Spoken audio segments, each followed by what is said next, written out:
Hi ಎಲ್ಲರಿಗೂ ನಮಸ್ಕಾರ. Welcome to Sanvi's kitchen world.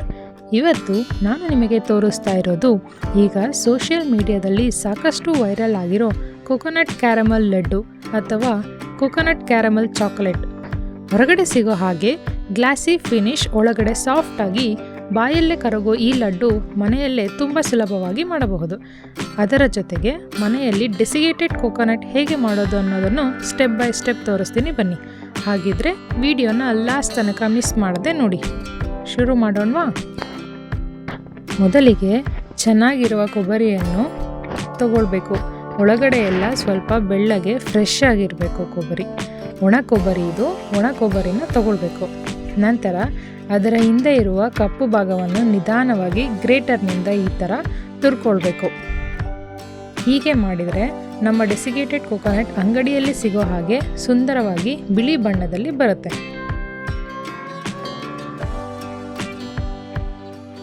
ನೋಡಿ, ಎಲ್ಲ ಸೈಡಲ್ಲಿ ಈ ಥರ ಫುಲ್ಲು ತುರ್ಕೊಳ್ಬೇಕು. ಈ ಥರ ಗ್ರೇಟ್ ಮಾಡಿಕೊಂಡ್ರೆ ಅದು ಕಪ್ಪು ಬಣ್ಣದೆಲ್ಲ ಹೋಗಿ ಈ ಥರ ನಮಗೆ ಸಿಗುತ್ತೆ. ಈಗ ಇದನ್ನು ನಿಮಗೆ ಬೇಕಾದಷ್ಟು ಸಣ್ಣ ಸಣ್ಣ ತುಂಡುಗಳಾಗಿ ಕಟ್ ಮಾಡ್ಕೊಳ್ಬೇಕು.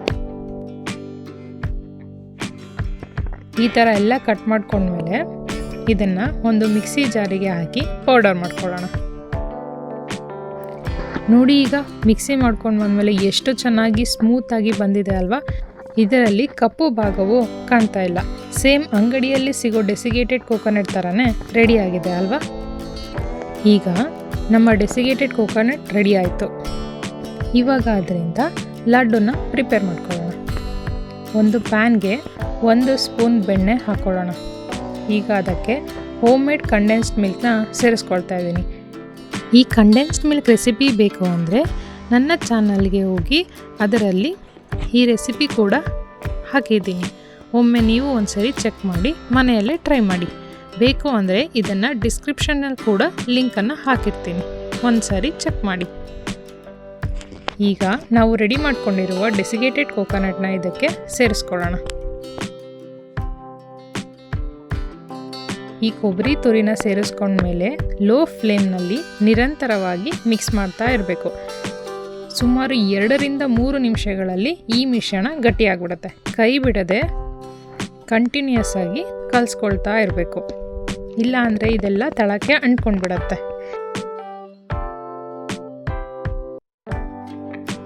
ಈ ಮಿಶ್ರಣ ಈ ರೀತಿಯಾಗಿ ಗಟ್ಟಿಯಾಗಿ ಪ್ಯಾನ್ ಬಿಡೋ ಹಂತಕ್ಕೆ ಬಂದರೆ ಸಾಕಾಗುತ್ತೆ. ಈಗ ಇದನ್ನು ಒಂದು ಪ್ಲೇಟ್ಗೆ ಹಾಕಿ ಸಂಪೂರ್ಣವಾಗಿ ತಣ್ಣಗಾಗಲು ಬಿಡೋಣ.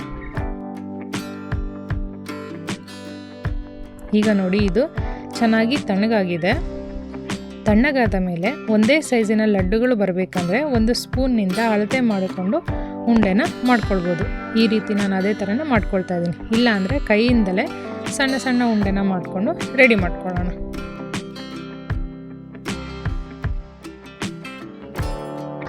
ಈಗ ಈ ಲಡ್ಡುಗಳನ್ನು 10-15 ನಿಮಿಷ ಫ್ರೀಝರ್ನಲ್ಲಿ ಇಟ್ಕೊಳ್ಬೇಕು. ಏನಕ್ಕೆ ಅಂದರೆ ಈಗ ಅವು ತುಂಬ ಸಾಫ್ಟಾಗಿ ಇರುತ್ತೆ. ನಂತರ ಕ್ಯಾರಮಲ್ಗೆ ಡಿಪ್ ಮಾಡುವಾಗ ಅದು ಪುಡಿಯಾಗೋ ಚಾನ್ಸಸ್ ಇರುತ್ತೆ. ಫ್ರೀಝರ್ನಲ್ಲಿ ಇಟ್ಟು ಗಟ್ಟಿ ಆದರೆ ಶೇಪ್ ಚೆನ್ನಾಗಿ ಬರುತ್ತೆ ಮತ್ತು ಕ್ಯಾರಮಲ್ ನೀಟಾಗಿ ಕೋಟ್ ಆಗುತ್ತೆ. ಒಂದು ಪಾತ್ರೆಗೆ 1 ಕಪ್ ಸಕ್ಕರೆ ಮತ್ತು ಸುಮಾರು 4-5 ಸ್ಪೂನ್ನಷ್ಟು ನೀರನ್ನು ಹಾಕ್ಕೊಳ್ತಾ ಇದ್ದೀನಿ. ಸಕ್ಕರೆ ಸಂಪೂರ್ಣ ಕರಗುವವರೆಗೆ ಮಿಕ್ಸ್ ಮಾಡ್ತಾ ಇರಬೇಕು. ನಂತರ ಮೀಡಿಯಂ ಫ್ಲೇಮ್ನಲ್ಲಿ ಇದನ್ನು ಕುದಿಯಲು ಬಿಡಬೇಕು. ಇಲ್ಲಿ ಒಂದು ಮುಖ್ಯ ಟಿಪ್ ಏನಪ್ಪ ಅಂದರೆ ಹೈ ಫ್ಲೇಮ್ನಲ್ಲಿ ಇದನ್ನು ಮಾಡ್ಕೊಳ್ಬೇಡಿ. ಕೊನೆಯ ಹಂತದಲ್ಲಿ ಕ್ಯಾರಮೆಲ್ ತುಂಬ ಬೇಗ ಬಣ್ಣ ಬದಲಾಗ್ಬಿಡುತ್ತೆ. ಹೀಗಾಗಿ ಮೀಡಿಯಂ ಫ್ಲೇಮ್ನಲ್ಲಿ ಮಾಡಿದರೆ ಪರ್ಫೆಕ್ಟ್ ಕ್ಯಾರಮೆಲ್ ಸಿಗುತ್ತೆ. ಇವಾಗ ನೋಡಿ, ಕ್ಯಾರಮೆಲ್ ನಿಧಾನವಾಗಿ ಗೋಲ್ಡನ್ ಕಲರ್ನಿಂದ ಡಾರ್ಕ್ ಕಲರ್ಗೆ ಬದಲಾಗ್ತಾ ಇದೆ. ಇದೇ ಸರಿಯಾದ ಸಮಯ. ಈಗ ಅದಕ್ಕೆ ಸ್ವಲ್ಪ ನಿಂಬೆ ರಸನ ಸೇರಿಸ್ಕೊಳ್ಳೋಣ. ಇದರಿಂದ ಕ್ಯಾರಮಲ್ ಮತ್ತು ಸಕ್ಕರೆ ಥರ ಗಟ್ಟಿ ಆಗೋದನ್ನು ಇದು ಅವಾಯ್ಡ್ ಮಾಡುತ್ತೆ. ಆದ್ದರಿಂದ ಸ್ವಲ್ಪ ಒಂದು 1/4 ಹೋಳಷ್ಟು ನಿಂಬೆಹಣ್ಣ ಇಲ್ಲಿ ಹಿಂಡ್ಕೊಳ್ತಾ ಇದ್ದೀನಿ.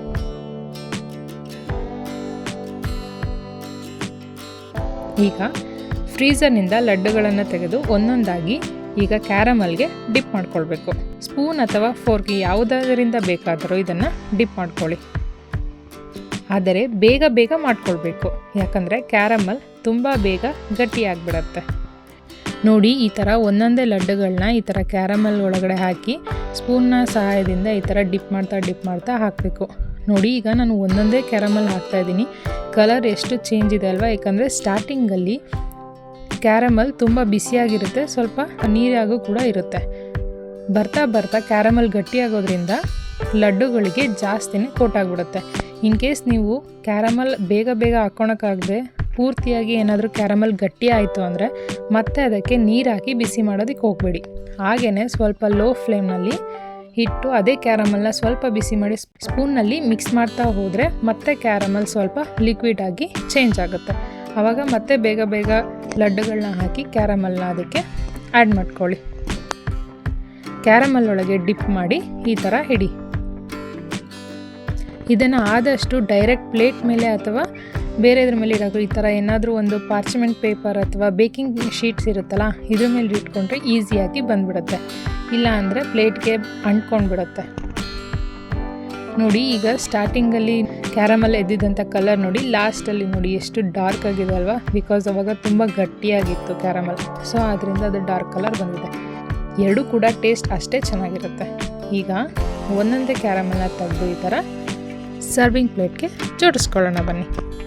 ಎಲ್ಲ ಲಡ್ಡುಗಳನ್ನು ಡಿಪ್ ಮಾಡಿದ ಮೇಲೆ 1 ಗಂಟೆ ಹೊರಗಡೆ ಇಟ್ಟರೆ ಸಾಕು, ಕ್ಯಾರಮಲ್ ಚೆನ್ನಾಗಿ ಸೆಟ್ ಆಗುತ್ತೆ.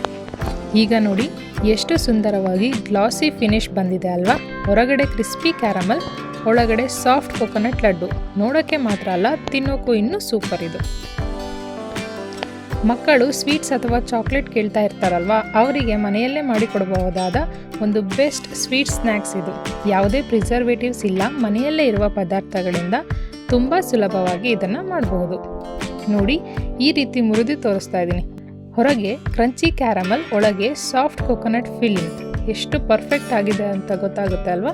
ಒಮ್ಮೆ ಟ್ರೈ ಮಾಡಿದರೆ ಮತ್ತೆ ಮಾಡಬೇಕು ಅನಿಸುತ್ತೆ ಈ ರೆಸಿಪಿ ನಿಮಗೆ ಇಷ್ಟವಾದರೆ ಪ್ಲೀಸ್ ಒಂದು ಲೈಕ್ ಮಾಡಿ, ಶೇರ್ ಮಾಡಿ. ಇನ್ನೂ ಹೆಚ್ಚಿನ ಹೊಸ ರೆಸಿಪೀಸ್ಗಾಗಿ ಸಾನ್ವೀಸ್ ಕಿಚನ್ ವರ್ಲ್ಡನ್ನು ಸಬ್ಸ್ಕ್ರೈಬ್ ಮಾಡಲು ಮರಿಬೇಡಿ.